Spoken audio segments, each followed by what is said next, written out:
بسم اللہ الرحمن الرحیم۔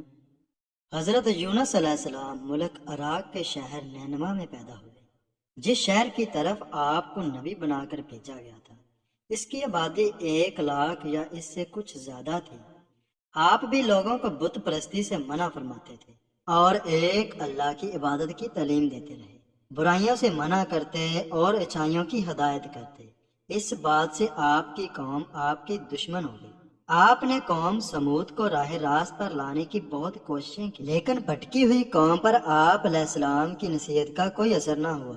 آخر قوم کی بار بار مخالفت سے تنگ آ کر آپ نے فرمایا کہ اب اللہ کا عذاب تم پر آ کر رہے گا۔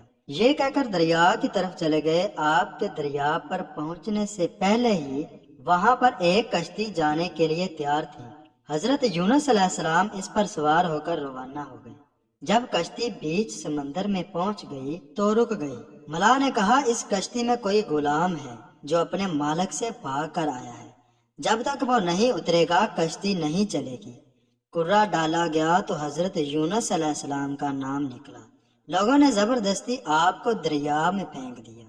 اللہ کا کرنا ایسا ہوا کہ ایک مچھلی منہ کھولے کھڑی تھی، اس نے آپ کو نگل لیا، اور اللہ نے مچھلی کو حکم دیا کہ یہ تیری خوراک نہیں ہے، یہ تیرے پیٹ میں امانت ہے جسے واپس کرنا ہے۔ چنانچہ آپ علیہ السلام مچھلی کے پیٹ میں اندھیرے میں رہے، لیکن حضرت یونس علیہ السلام برابر اللہ کی پاکی اور بزرگی بیان کرتے رہے۔ اگر آپ اللہ کی پاکی اور بزرگی بیان کرنے والے نہ ہوتے تو قیامت تک مچھلی کے پیٹ میں رہتے، مگر اللہ تعالیٰ بے حد مہربان اور رحم کرنے والا ہے۔ وہ ہر توبہ کرنے والے کی توبہ قبول کرتا ہے اور ہر پناہ چاہنے والے کو پناہ بخشتا ہے۔ حضرت یونس علیہ السلام بغیر اللہ کی مرضی کے بھاگ آنے پر شرمندہ تھے۔ اللہ نے ان کو معاف کر دیا۔ عاجز آ کر اندھیرے میں پکار اٹھے۔ ترجمہ: اے اللہ، تیرے سوا کوئی عبادت کے قابل نہیں، تو پاک ہے، میں نے اپنے اوپر ظلم کیا۔ اللہ تعالیٰ نے ان کی دعا قبول کی اور غم سے نجات عطا فرمائی، اور اللہ نے مچھلی کے پیٹ سے نکال کر میدان میں ڈال دیا۔ جس جگہ مچھلی نے آپ کو اگلا تھا وہاں کوئی درخت نہ تھا، گرمی ناقابل برداشت تھی اور ہر طرف دھوپ ہی دھوپ تھی۔ اللہ کے حکم سے اس پر ایک بیل دار درخت اگا دیا گیا۔ کہا جاتا ہے کہ آپ کے پاس ایک ہرنی آتی تھی اور آپ علیہ السلام کو دودھ پلا جاتی تھی۔ حضرت یونس علیہ السلام کے اپنی قوم سے روانہ ہونے کے بعد اللہ تعالیٰ نے ان پر ایک بڑا سخت عذاب بھیجا، لیکن جب قوم نے دیکھا کہ عذاب آ رہا ہے تو وہ سب جنگلوں میں آ کر اللہ سے استغفار کرنے اور توبہ کرنے لگے۔ اللہ تعالیٰ نے عذاب دور کر دیا۔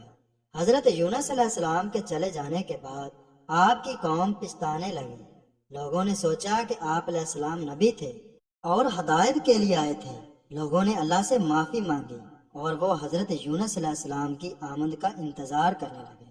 حضرت یونس علیہ السلام اچھے ہو کر دوبارہ قوم کے پاس آئے تو وہ ان کے انتظار میں تھے، چونکہ انہوں نے اپنی آنکھوں سے عذاب دیکھ لیا تھا، اس لیے سب کے سب ایمان لے آئے اور صدیوں تک امن و چین سے رہے۔